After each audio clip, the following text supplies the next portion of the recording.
Chers frères et sœurs en islam, assalamu alaikum wa rahmatullahi ta'ala wa barakatuh.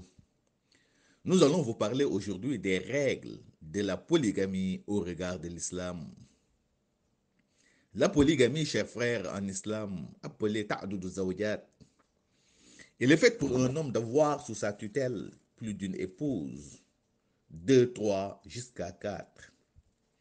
La polygamie n'est pas une obligation en islam, juste une simple permission, une simple autorisation qu'Allah subhanahu wa ta'ala a accordé aux hommes censés d'être impartiaux et qui ont bien entendu les moyens de le faire.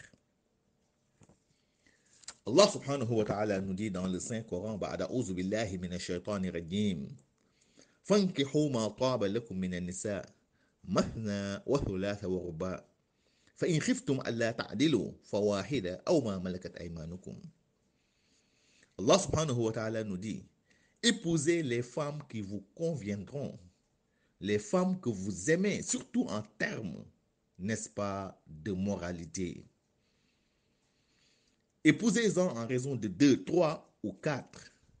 Mais si toutefois vous craignez d'être impartiaux, vous craignez d'être injuste envers elles, ne dépassez pas une seule ou des esclaves, n'est-ce pas, en votre possession. Donc, deux enseignements majeurs sont à tirer de ce verset. Premier enseignement, que la polygamie en islam se limite seulement à quatre épouses et pas plus. La preuve, le prophète Muhammad alayhi salatu wassalam avait dit à l'homme qui s'était converti en islam et qui avait, il faut le rappeler, sous sa tutelle plus de quatre épouses. Le prophète l'a dit clairement, choisis-en quatre et libère le reste. Pour dire que la polygamie en islam se limite à quatre épouses et pas plus. Donc, quel qu'en soit ton rang social, quel qu'en soit ton statut, l'islam t'autorise quatre épouses et pas plus. Le second enseignement que l'on peut tirer de ce verset est que l'impartialité est la condition sine qua non de la polygamie. Par conséquent, tout musulman qui ne peut pas établir l'impartialité, l'équité et la droiture entre ses épouses, celui-là n'a pas le droit d'opter, n'est-ce pas, pour la polygamie. Sinon, il va désobéir, voire transgresser, n'est-ce pas, les lois établies par Allah subhanahu wa ta'ala en matière de polygamie.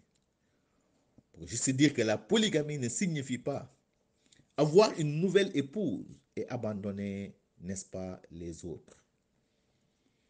Elle ne signifie pas non plus épouser des femmes et leur porter préjudice ou de les mettre dans des conditions dérisoires ou misérables. La polygamie, telle que nous la concevons, n'est pas non plus le fait de suivre sa passion ou ses désirs. Et il faut oser le dire, c'est à cause de pareilles attitudes que la plupart de nos dames détestent aujourd'hui la polygamie. Nous devons savoir que l'islam autorise la polygamie, mais avec des règles claires et bien définies. Des règles que le polygame doit respecter à la lettre pour être en phase avec les orientations de notre Seigneur Allah subhanahu wa ta'ala.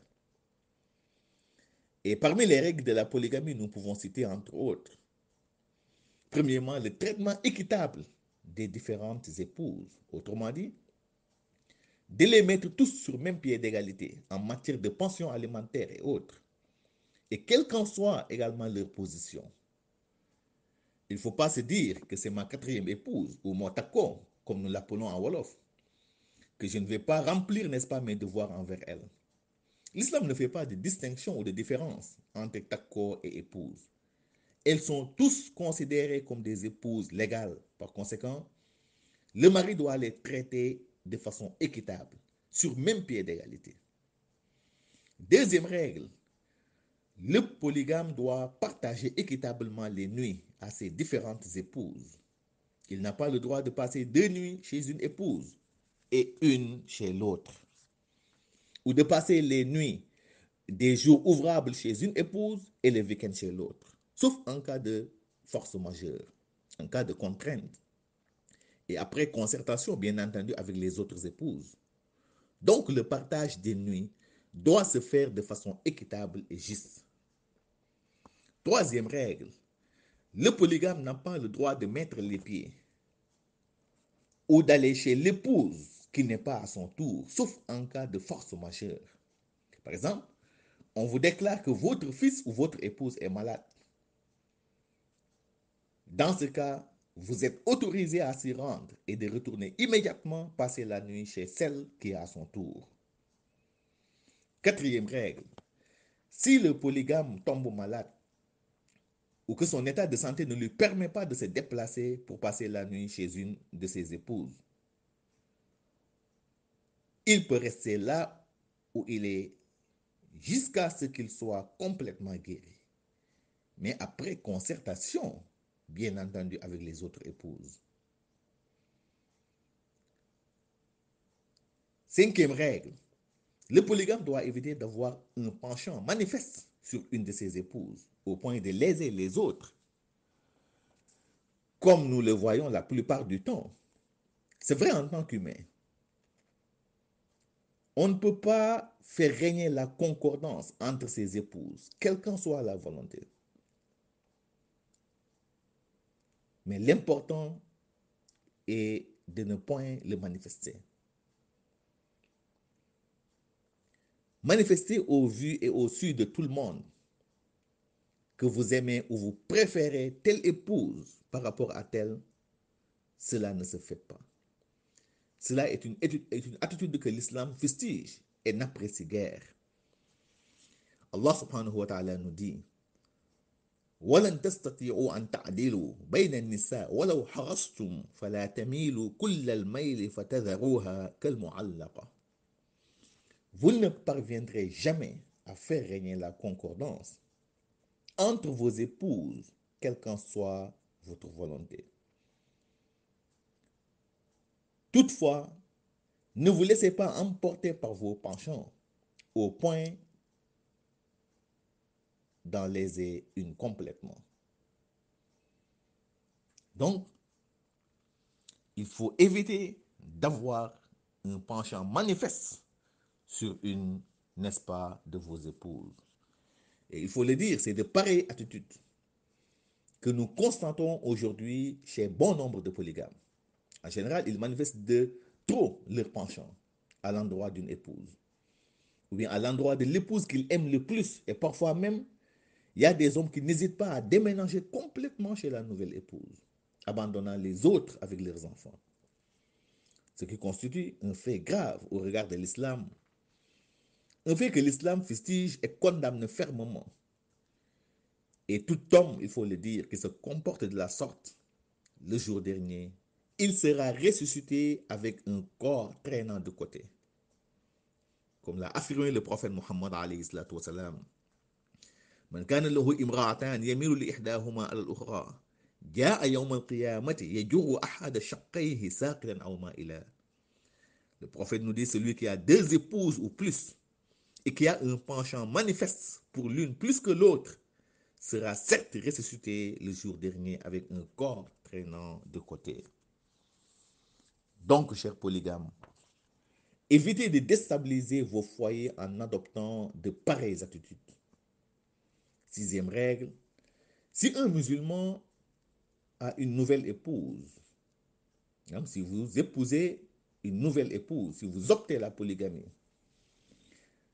l'islam vous autorise de passer une semaine ferme chez elle, s'il s'agit bien entendu d'une femme vierge qui n'a jamais contracté de mariage, et 3 jours fermes pour celle qui s'était déjà mariée. Donc ça, c'est une autorisation que l'islam, n'est-ce pas, vous accorde, que l'islam accorde à tout polygame, à toute personne, n'est-ce pas, qui contracte un nouveau mariage. Le prophète nous le dit, sallallahu alayhi wa sallam.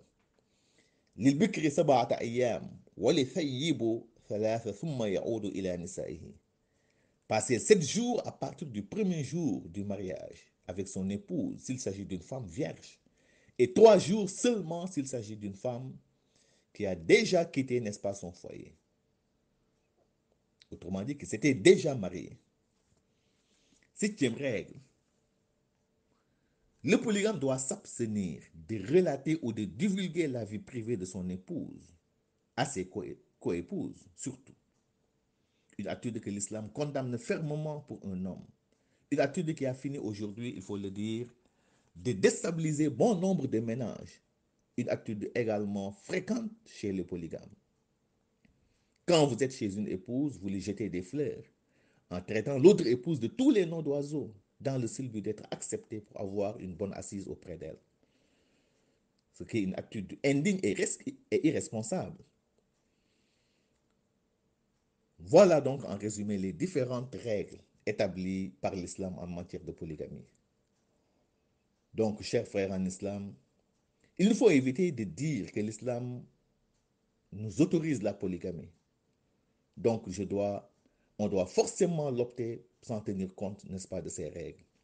En âme et conscience, si vous ne parvenez pas à gérer des épouses, mieux vaut de ne pas s'y engager. Sinon, vous allez les porter préjudice également à la société tout entière, et pire encore, au jour dernier, vous allez sans doute rendre compte auprès de votre Seigneur Allah subhanahu wa ta'ala. Aujourd'hui, il faut le dire également, beaucoup d'hommes optent pour la polygamie, non pas par nécessité, mais par, n'est-ce pas, non pas par nécessité, non pas par besoin, mais tout simplement parce que leur collègue ou leur ami est polygame. La polygamie, à la mode, je dirais, la polygamie doit se faire par nécessité ou par ferme conviction. Si votre épouse n'arrive plus à vous satisfaire sur le plan sexuel, au risque de commettre ou de s'adonner au libertinage sexuel, voire même à la fornication, là, l'islam vous autorise à prendre une autre épouse. Mais encore une fois de plus, à condition de pouvoir remplir les règles citées tantôt. Autrement dit, de pouvoir remplir convenablement vos devoirs envers cette épouse-là. À savoir la nourrir, la vêtir, la loger, la soigner, etc. Et surtout encore la satisfaire sur le plan sexuel. Et surtout encore d'être impartial, n'est-ce pas, envers ses épouses. C'est très important. Donc, l'impartialité est la condition sine qua non de la polygamie. Chers frères et sœurs en islam, nous voilà au terme de notre rappel. Merci et à la prochaine. mbokk julli di asalaamaaleykum wa rahmatullahi taala wa barakaatu. seen mbokk imam Mokhtar Ndiaye moo dellu si leen laaye biir ci waxtaan yi muy am ak yéen saa su nekk. incha allah sunu tomb waxtaan tey dañ koy aj ci wàllu polygamie, muy góor gi nga xam ne dafa yor soxna yoo xam ne yu limu la, moo xam ñaar la, ñett la wala ñeent la. mbokk yi, lii di polygamie nu koy wax taadudu zawjaat, comme ni ma ko waxee léegi, mooy góor gi jenc ci suufam, ci ronam, lu ëpp benn soxna. polygamie nag ci lislaam du farata, du obligation, waaye permission la boo xam ne yàlla moo ko accordeel bépp góor goo xam ne remplir nga condition yi. benn di nga mën a doxal maandute ak njub ci diggante soxna yi nga jenc, waaye ba ca topp mooy itam nga mën leen yor, am moyen nécessaire yi nga xam ne di nga leen mën a yor te doota lor kenn. sunu boroom subhanahu wa taala dafay wax ci alquran mu ni fankixu ma taaba lakum min annisa mathna wa thulatha wa ruba fa in xiftum an la taadilu fa waxida aw ma malakat aymanukum. jenc leen ci jigéen ñi nga xam ne doy nañ leen ci wàllu jikko, jenc leen ca ñaar, ñett ba ñeent. waaye wa in xiftum an la taadilu, bu fekkee diggante ñaar ñooñu wala ñett ñooñu wala ñeent ñooñu mënoo doxal yow góor gi ab maandute gu mat sëkk ci seen diggante, boobaa fa waaxida, amuloo droit di dépasser benn jabar. aw maa malakat aymaanukum, wala seen moomeelu ndeyjoor ci jamono ba muy am. kon nga gis ni kon ci aaye bii mën nañ si jële ñaari jàngat. ba ca njëkk mooy wàllu polygamie, islam daf ko limité ci ñeenti soxna moo tax mu ne waru baax ci ñeent la ko yemale waru ko ëpp. li koy firndeel li koy tegtale mooy benn waay dafa tuub dugg ci diini lislaam bi mu duggee fekk moom yoroon na lu ëpp ñeenti soxna. yonent bi sallallahu alayhi wa sallam ni ko ixtar minhunna arbaan watruki albawaaqi. yonent bi ni ko comme dugg nga ci islam tey, islam ñeenti soxna la may, kon nag sa soxna yi nga yor yépp tànn ci ñeent, ñetti des nga libéré leen, nga bàyyi leen. pour wane ni kon polygamie ci l'islam ñeenti soxna la ko l'islam yamale, waru ko ëpp. kon nu sa grade mën a day ak rang social boo mën a am ak koo mën a doon, ñeenti soxna la islam may. heure boo ko dépassé yaa ngi ci loo xam ne neexul borom bi subhanahu wa taala. ñaareelu jàngat bi nu mën a jëlee ci aaye bii moo dafa wane ni li nga xam ni mooy charte polygamie mooy njub ak maandute, mooy condition yi nga xam ni mooy moom la lay. kon képp kuy dugg ci polygamie kon la nga war gànnaayoo mooy impartialité, mooy maandute gu mat sëkk nga doxal ko seen diggante, bañ a jeng benn yoon. ndax heure boo jengee rek, heure boo njubadee ci diggante soxna yi rek, boobaa yaa ngi tooñ sa bopp, yaa ngi tooñ sa borom. ba tax na kon li nga xam ni mooy polygamie li ko régir mooy impartialité, mooy njub maandute nga doxal ko ci diggante soxna yi nga xam ne ñoom nga jeng. pour wan leen ni rek wàllu polygamie mbokk yi du rek yor ay soxna dagale leen dëkk ci leen lor, di leen sonnal, di leen porter préjudice. pour wane itam ni polygamie du topp sa bànneexu bakkan rek comme ñu bari nañ ko jàppe. daanaka boyal seen bakkan, soxna su rafet nu fexe ba dugg ci, quelque temps après nu tappaas ko, tàggoo ak moom. loolu du ngor, du diine, du dignité. ba tax na kon nanu ragal yàlla ci soxna yi nga xam ne ñoom la ñuy jenc, fexe bàyyi leen xel bu baax a baax, ndax islam lépp lu mu yoonal rek waaye dafa am ay règles yu mu ca teg. gis nga wàllu polygamie islam daf ko autorisé, daf ko yoonal, waaye itam teg ci wet gatam ay règles yoo xam ne bépp polygame war nga ko bàyyi xel pour mën a jubóog sa borom subhanahu wa taala. te bokk na ci règles yooyu muy règle polygamie yi, mën nañ ci lim yi. ba ci njëkk mooy soxna yi nga yor nga traité leen de façon équitable, yamale leen ci lépp nag, boole leen sur même pied d'égalité ci wàllu dundu ga, ca wàllu koddaay ga, ca wàllu lépp nga yamal leen sur même pied d'égalité. tey ni nga amee sa aawa daana ko def ci moom lépp, noonu nga war def ci ñaareel ba, noonu nga war def ci ñetteel ba, noonu nga war def ci ñeenteel ba. bul ni rek kii sama ñeenteel la wala sama takkoo comme ni ñu koy waxee ci wolof, ba tax na sama àq yi nga xam ne war na ma jëmale ko ci moom duma ko def. déedéet, islam deful différence, amul distinction entre première ak ñeenteelu jabar. ñëpp ay soxna lanu, képp koo xas ba takk alxayri jaar seen diggante, kooku jabar la. ay àq daf la war jëmale ci moom, te mooy nga dundal ko, nga wodd ko, nga sang ko, nga jox ko cër, jox ko respect, jox ko considération. kon soxna yi nga yor, première règle mooy nga mettre leen sur même pied d'égalité, traiter leen de façon équitable ñoom ñëpp. ñaareel ba ci règle yi mooy góor gi nga xam ne dafa nekk polygame. dès l'instant nga takk ay soxna, nga takk ñaareel wala ñetteel wala ñeenteel rek, na nga fexe ay looy nga respecté ko. ku ci nekk nga jox ko ayam ba mu mat sëkk. bu fekkee ñaari fan ngay def, ku nekk nga jox ko sa ñaari fan. amuloo droit yow góor gi nga xam dafa nga jenc ay soxna di def fii ñaari fan, def fii benn fan, wala def fee semaine, def fee benn fan. ay looy da nga ciy maandu, def ci njub, mooy ku nekk la nga ko war jox nga jox ko. bu dee ñaari fan, bu dee ñetti fan, nga jox ko ku nekk. amuloo droit yu tamit waa ji def semaine fale, def fee ñaari fan, comme jour ouvrable yi nga ni man lundi, mardi, mercredi, jeudi, vendredi maa nga Dakar wala maa nga ca capital ba li liggéey, kon fa laa koy def. dëgg la, bu fekkee contrainte la mën nga ko fa def, waaye itam boobaa danga ci waxtaan ak ña ci des, ñoom ñëpp jàpp ne kat lii ngant moo tax.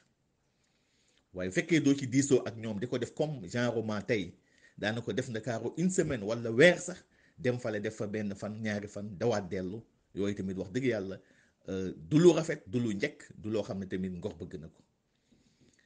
bu fekkee nag contrainte la waxtaan nga ceeg ñoom ñu xam ne kat sa cadre liggéey moo la ko may boobaa kat nga def ko ci njëkk ak ci teraanga tamit. waaye ci gàttal daal mooy ay looy moom nañ koy respecté nañ koy bàyyi xel. takk soxna doo fa jaar doo fa dem du la dégg loolu moom musiba la ci bépp polygame. yaa ngi tooñ sa bopp waaye itam yaa ngi tooñ sa borom subhanahu wa taala. ñetteel ba polygame bi amul droit di teg ay tànkam fa nga xam ne ayewoo fa wala di fa dem. fa nga xam ne ayewoo fa waroo fa teg sa tànk. fa nga xam ne ayewoo fa waroo fa dem. di fab ayu jàmbur di dem ci beneen soxna si loolu lu islam tere la lu dul nag en cas de force majeure. mooy lan tey jii nga nekk ke soxna see nu woo la fale ni la kat sa doom dafa feebar wala soxna sa dafa feebar nañ ko yóbbu hôpital yu demee noonu pour nu mën ko évacuer boobaa islam autorisé la nga dem daf lay autoriser nga dem dox loola boo noppee nga delluwaat fa nga ayee. loolu nañ ci bàyyi xel bu baax a baax soxna itam nañ ci def compréhension tamit.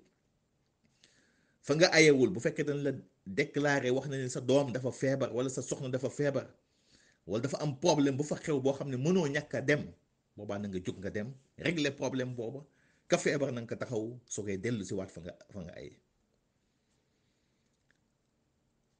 moo tax tamit jar na di leeral wàllu tabaski korité ci soxna yi.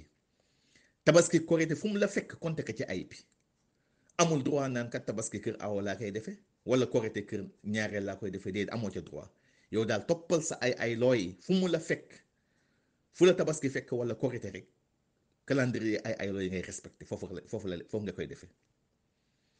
ñeenteel ba tamit bokk na ci règle yi mooy bu fekkee yow polygame bi da nga feebar wala sa état de santé sa wér-gu-yaram mayeetu la daanaka ngay déplacé wu def di ay loo boobaa na nga toog ci benn jabar toog ca moom moo xam ku mu mën a doon mais lépp nag ci concertation lay doon ci waxtaan ak soxna yépp ngeen d'accord nga toog ci kenn ba sa yaram tane ba nga am wér-gu-yaram bu ko defee nga soogay tàmbaliwaat ay loo yi.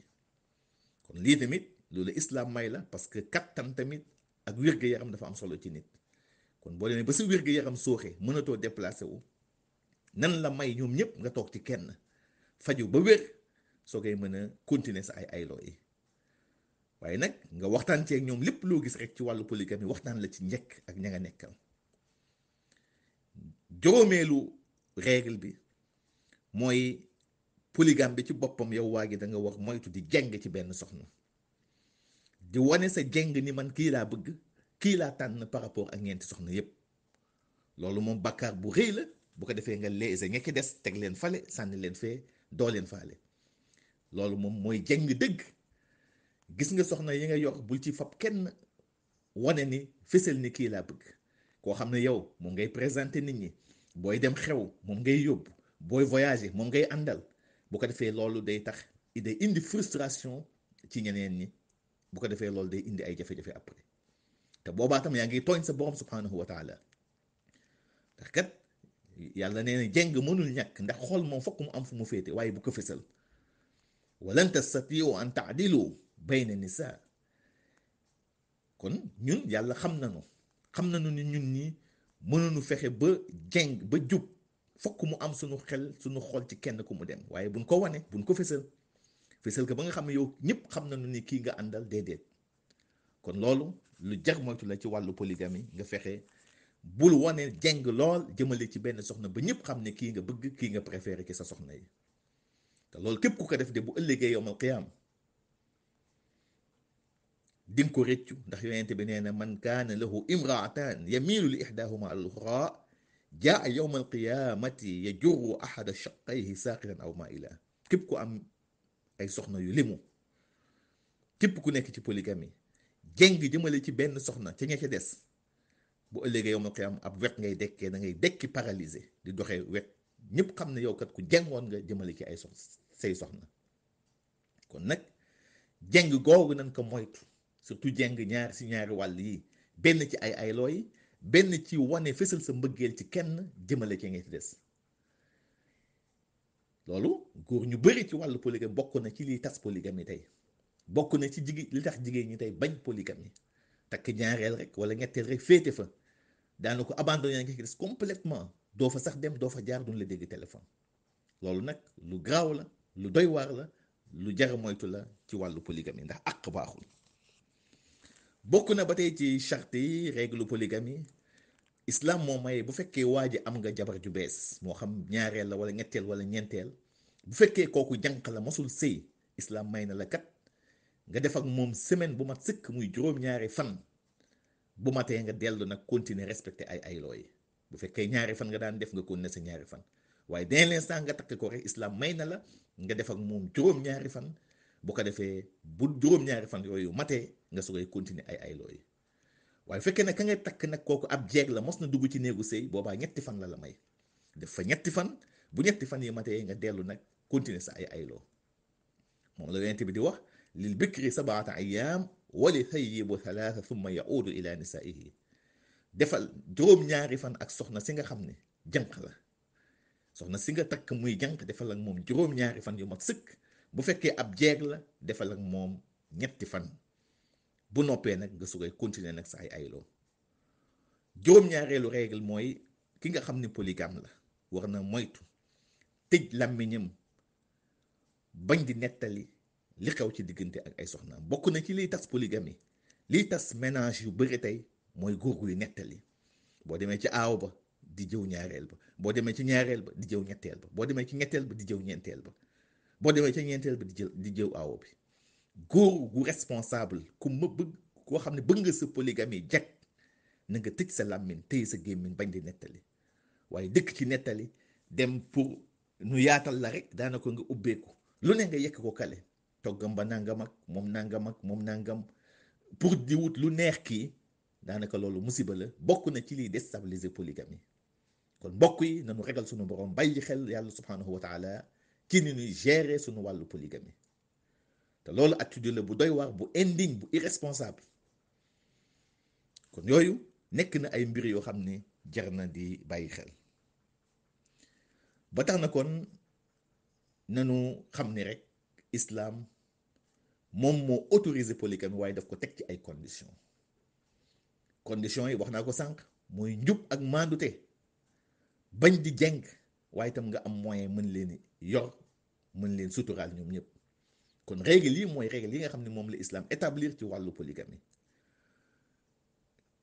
bu la wóoree ne yow waa ji amuloo moyen jenc ay soxna bu ca dugg ndax boo ca duggee rek da ngay porter préjudice sa bopp porter préjudice soxna si waaye itam porter préjudice ci nga xam ne mooy société bi yépp ba tax na kon képp kuy opter polygamie na nga ko opter fekk ni nécessité moo tax tey ji boo demee ba sa soxna doyetu la nga ragal tabbi ci lu neexul yàlla boobaa kat islam autorisé na la polygamie waaye tamit day fekk nga mën ko mën a maandu mën a jub waaye itam am moyen pour yor leen waaye rek def ko polygamie à la mode sama xarit takk na jabar man tam fokk ma takk nangam wala société bi poussé la sa jigéen poussé la takkal beneen soxna nga dem dugg ci te mënoo ko boobaa tam ay jafe-jafe rek ngay indil sa borom ngay indil sa bopp waaye tamit da ngay tooñ sa borom subhanahu wa taala kon polygamie daal bu nu koy fowe jàpp ay soxna takk fii